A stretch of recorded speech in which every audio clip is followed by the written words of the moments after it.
صاحب آپ کی باری ہے، میں آپ کے وعلیکم ساتھ بول رہا السلام سر، کیسے ہیں؟ ہوں۔ اللہ تعالیٰ کا احسان ہے۔ آپ کا اسم گرامی کیا ہے میرے بھائی؟ محمد مبین۔ مبین بھائی، خیریت سے ہیں آپ؟ کس شہر سے کال کر رہے ہیں آپ؟ اللہ کا شکر، میں جہلم شہر سے۔ چہلم سے، زندہ باد۔ حکم کریں بھائی صاحب، کیا کر سکتے ہیں آپ کے لیے؟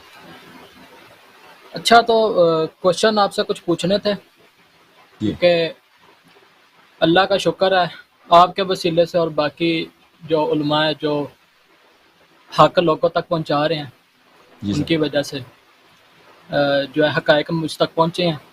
الحمدللہ۔ اور ابھی بھی جو ہے میرے دوستوں کے ساتھ جب بات وغیرہ ہوتی ہے تو وہ سوالات مجھ سے کرتے ہیں۔ جی جناب۔ باقی تو وہی کوشچن میں آپ سے پوچھنے آیا ہوں۔ اچھا، پہلے نمبر پہ تو یہ کہ سیکٹیرینزم کے بارے میں آپ کی کیا رائے ہے کہ یہ ہونا چاہیے یا نہیں ہونا چاہیے؟ خدا لم یزل نے ان کی سیکٹیرینزم کی مذمت میں قرآن پاک میں کیا فرمایا ہے، اور جو لوگ اس کو ٹھیک سمجھتے ہیں اور وہ کیوں سمجھتے ہیں اس طرح؟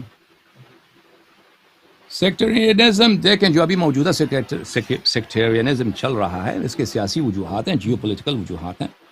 اس کے متعلق ہم بات کر چکے ہیں۔ بر صغیر کی تاریخ کافی لمبی ہے اور یہاں پہ مسلمان کئی سو سال سے رہتے ہیں۔ تو یہاں پہ ہمیشہ مسلمان جو ہیں اور مسلمانوں کے مختلف فرقے جو ہیں، شیعہ اور غیر شیعہ، اکثر یعنی اپنی تاریخ میں یہ امن کے ساتھ رہے ہیں۔ ایسے واقعات ہوئے ہیں جہاں پہ کچھ تکفیر ہوئی ہے، قتل و غارت ہوا ہے، عام طور پہ شیعوں کی ہوئی ہے، لیکن یہ کم رہے ہیں۔ عام طور پہ سیکٹیرینزم صرف علمی اختلافات تک محدود رہا ہے اور اس پہ جنگ و غارت نہیں ہوا، قتل نہیں ہوا۔ لیکن ہمارے دور میں اگر ہوئے بھی ہیں تو مثلا فسادات ہوئے ہیں۔ جو فساد اور ہوتا ہے نا، ایک دفعہ کئی مثلا ایک واقعہ ایک محلے میں پیش آتا ہے تو آپس میں لڑتے ہیں، تو اس طرح کے محدود واقعات ہوئے ہیں۔ لیکن ہمارے دور میں پچھلے 40 سال سے جو پاکستان میں شیعوں کی تکفیر ہوتی ہے اور مختلف عسکری جماعتیں ہیں جن کا کام ہی یہی ہے، ان کا نصب العین ہی یہی ہے کہ شیعوں کو قتل کیا جائے، دھماکے کیا جائیں شیعوں کے خلاف۔ اور حکومت نے ان کو بہت آزادی دی ہے اور ان کو بہت کم ایسا ہوا کہ ان کو پکڑا ہے اور ان کو سزا ملی ہے، یا ان کے جو سرکردگان ہیں ان کو سزا ملی ہو۔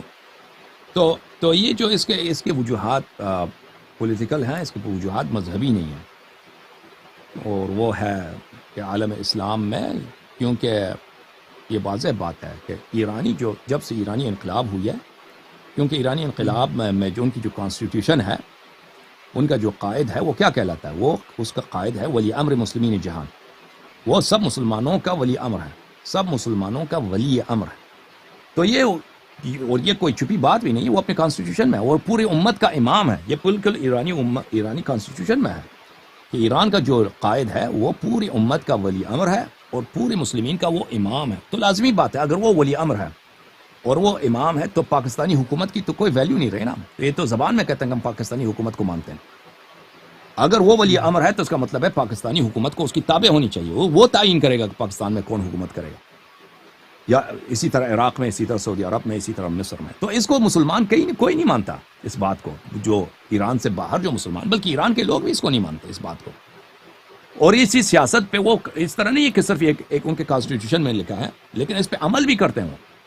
اگر وہ جو ہیں جہاں تک ہو سکے ان کا بس چلے تو وہ مختلف ملکوں میں اسی سیاست کو آگے بڑھاتے ہیں۔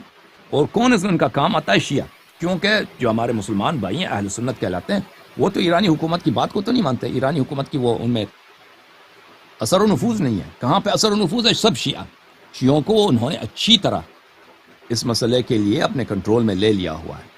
تو اس لیے کہ یہ جو ہے، یہ آئیڈیالوجی، یہ جو فکر ہے کہ لیجیٹیمیٹ گورنمنٹ ایک ہی دنیا میں، اور وہ کون سی حکومت ہے؟ ایران کی حکومت ہے، اور وہ عالم اسلام کے قائد ہیں، عالم اسلام کے لیڈر ہیں۔ اور باقی جو عمران خان ہے یا پاکستان ہے، ضیاء کا زمانہ ہے یا نواز شریف کا زمانہ ہے، یا دوسرے جتنے صدر ہیں یا جو دوسرے عالم اسلام کی حکومتیں ہیں، یہ سب اللیجیٹیمیٹ، غیر شرعی اور غیر قانونی ہیں، اور ایک حکومت قانونی۔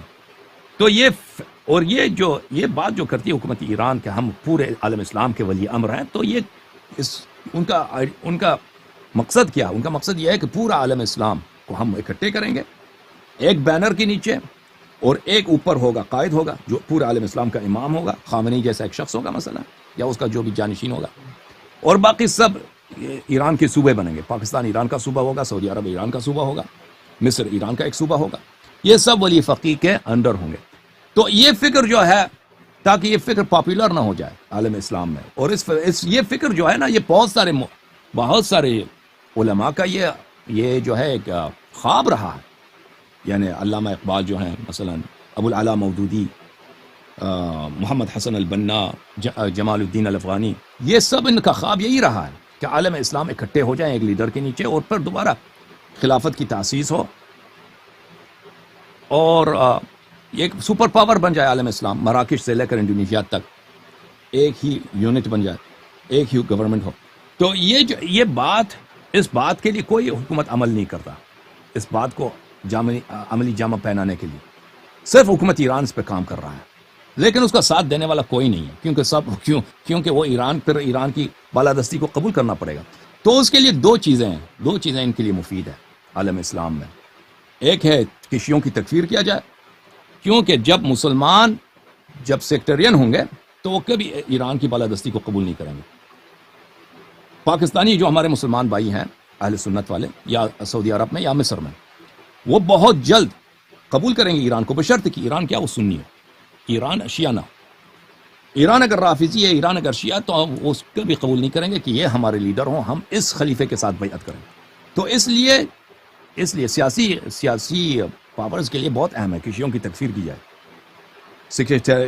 سیکٹیرینزم کو پڑھایا جائے، کیونکہ جب شیعہ رافضی ہونے کے ناطے ان کی تکفیر ہوگی تو وہ کبھی خامنئی کی طرف امت اسلام کے امام کی حیثیت سے نظر نہیں دیکھیں گے، اور وہ کبھی اس کی بیعت نہیں کریں گے اور بالادستی نہیں مانیں گے. ایران ناکام رہے گا، اور یہ سیاست ان کی بہت کامیاب ہوئی ہے. جب انقلاب ایران ہوا تھا، بہت سارے شیعہ ہمارے اہل سنت کے علماء نے انقلاب ایران کی بہت تائید کی تھی اور بہت اس کو ویلکم کیا تھا.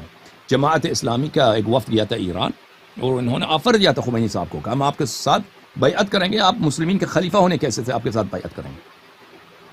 تو سعودی عرب اور جو امریکہ والے ہیں وہ تو بیوقوف تو نہیں، ان کے پاس اس کا توڑ کیا تھا کہ شیعوں کی تکفیر کیا جائے. اور اس کے علاوہ جو پاور بیس ہے ایران کا مختلف ملکوں میں، جو پاور بیس ہے یہ پاکستان میں، افغانستان میں یا مختلف دنیا میں، وہ شیعہ ہیں، جو اہل سنت نہیں ہے، شیعہ ہیں. تو اگر یہ شیعہ ہمیشہ خوف زدہ ہوں، شیعہ ہمیشہ اس فکر میں ہوں کہ ہمیں کیسے قتل نہ ہوں، تو وہ کبھی، اگر کوئی بھی ایسی جماعت ہے دنیا میں کہیں بھی ہو نا، مثلا کوئی بھی فرقہ ہو، تو وہ اس کا خوف یہی ہے کہ ہم کیسے قتل نہ ہوں، تو وہ کبھی موبلائز نہیں ہوں گے کہ وہ کوئی بڑی ہدف کو حاصل کریں، کیونکہ اس کے سامنے سب سے بڑی جو امیڈیٹ جو پرابلم ہے وہ یہ ہے کہ وہ قتل ہو رہے ہیں. تو پاکستان میں شیعوں کو ایران کا پاور بیس ہے شیعہ، تو ان کو قتل کرو، ان کو مارو. یہ خوف زدہ رہیں گے، یہ کبھی اپنی مذہبی پلیٹ فارم پہ کو سیاسی پلیٹ فارم پہ تبدیل نہیں کر سکیں گے، کیونکہ یہ ان کے پاس یہ پرابلم ہے کہ یہ قتل ہوتے ہیں، یہ ذبح ہوتے ہیں، یہ موبلائز نہیں ہو سکتے. تو اس طرح شیعوں کو فلج کیا جائے. تو یہ سیکٹیرینزم جو ہے نا ہمارے ہاں موجودہ دور میں، اس کی وجہ سیاسی ہے، اس کی وجہ مذہبی نہیں ہے. مذہبی لحاظ سے ہمیشہ جو ہے مسلمانوں میں اختلاف رہا ہے، اور بعض دفعہ فسادات بھی ہوئے ہیں، لیکن اس طرح نہیں تھا کہ مسلسل ایک طائفے کو قتل کیا جائے اور اس کے لیے عسکری تنظیمات ہوں ان کو قتل کرنے کے لیے، اور ان کی کوئی گرفت نہ ہو، جو ہمارے دور میں اس طرح ہے. اور یہ صرف پاکستان میں نہیں ہے، بہت سارے ملکوں میں اس طرح ہے کہ شیعوں کے خلاف ڈسکرمنیشن ہے، اور ان کے نہ صرف ڈسکرمنیشن ہے بلکہ ان کی تکفیر ہوتی ہے، وہ ان کے خلاف وارداتیں ہوتی ہیں. تو اس کی وجہ یہی ہے میرے بھائی. تو سیاسی وجوہات ہیں، اس کے سیاسی وجوہات کو دور کرنا پڑے گا، اور یہ شیعوں کا کام ہے، یہ مخالفین کا کام نہیں. مخالفین جو ہمارے اہل سنت ہیں، حکومت پاکستانی، حکومت سعودیہ، یہ ان کا ری ایکشن ہے، اور یہ بہت لاجیکل ری ایکشن ہے ان کی جانب سے، ان کے نقطۂ نظر سے. تو شیعوں کو اپنا صحیح کرنا چاہیے کہ یہ ایران جو ان کو یوٹیلائز کرتا ہے ففتھ کالم کی حیثیت سے، اپنے پاور بیس کی حیثیت سے مختلف ممالک میں، اور ایران نے جو یہ تماشا بنا رکھا ہے کہ ہم عالم ولی امر مسلمین جہان، یہ کبھی کامیاب نہیں ہو سکتا، اور یہ اس کے مقدر میں ناکامی ہے.